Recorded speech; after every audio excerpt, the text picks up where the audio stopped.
Selamat siang Bapak Ibu sekalian yang dikasihi oleh Tuhan Yesus Kristus. Renungan siang kita pada saat ini mengambil tema seorang tokoh bernama Armand Hammer. Sebelum kita membaca firman Tuhan, mari kita berdoa terlebih dahulu untuk minta pimpinan daripada Roh Kudus. Mari kita berdoa.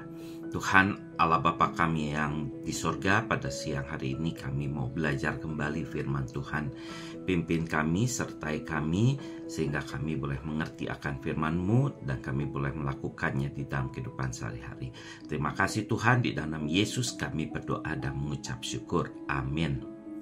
Bapak Ibu sekalian, bacaan kita dari Injil Yohanes pasal 13 ayat 15 yang bunyinya seperti demikian. Sebab Aku telah memberikan suatu teladan kepada kamu, supaya kamu juga berbuat sama seperti yang telah kuperbuat kepadamu. Bapak Ibu sekalian, Armand Hammer adalah seorang komisaris dan presiden direktur dari perusahaan Occidental Petroleum. Hammer juga seorang penasehat presiden, mulai dari Presiden Roosevelt sampai Presiden Reagan.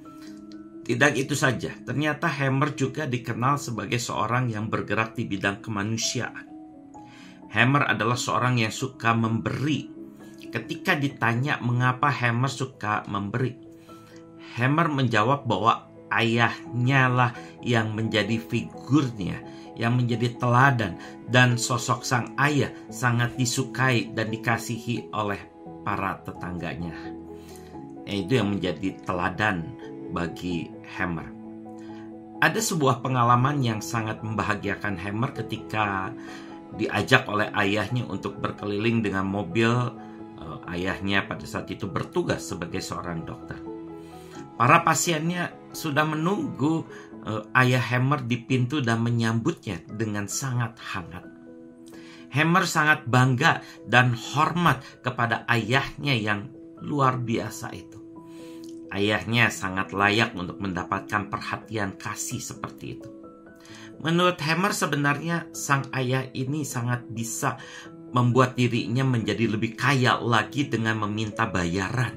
Atau ayahnya bisa menahan diri untuk membagikan atau membagi-bagikan uangnya kepada orang lain. Tapi ayah Hammer tidak melakukan hal itu. Di kantor ayahnya, Hammer melihat laci-laci meja penuh dengan kwitansi-kwitansi yang belum terbayar oleh mereka atau pasien dari sang ayah yang menolak untuk membayar karena tidak punya uang. Dan bahkan menurut salah seorang pasien ayahnya, sang ayah sering memberi uang kepada pasiennya untuk dapat menebus obat atau resep yang diberikan oleh ayahnya itu. Nah, Bapak Ibu sekalian, betapa berharganya warisan yang ditinggalkan sang ayah kepada Hammer, yaitu dalam tanda petik bisnis mengasihi dan memberi kepada orang lain. Demikian juga Tuhan sudah mewariskan begitu banyak hal kepada kita semua. Yang harus kita lakukan adalah menjadi seperti Tuhan, yaitu memberikan kasih yang tidak bersyarat. Bapak Ibu sekalian, melalui firman Tuhan pada saat ini kita dapat belajar dari Alkitab dan juga dari Armand Hammer yang mau belajar dari orang tuanya atau siapa saja yang memberikan teladan baik. Kalau kita sudah belajar dari teladan orang lain, maka kita juga harus menjadi teladan bagi banyak orang. Dengan demikian, kita akan menjadi saksi-saksi Tuhan Yesus di kehidupan kita sehari-hari, sehingga banyak orang boleh datang kepada Tuhan Yesus. Tuhan Yesus memberkati kita semua. Amin.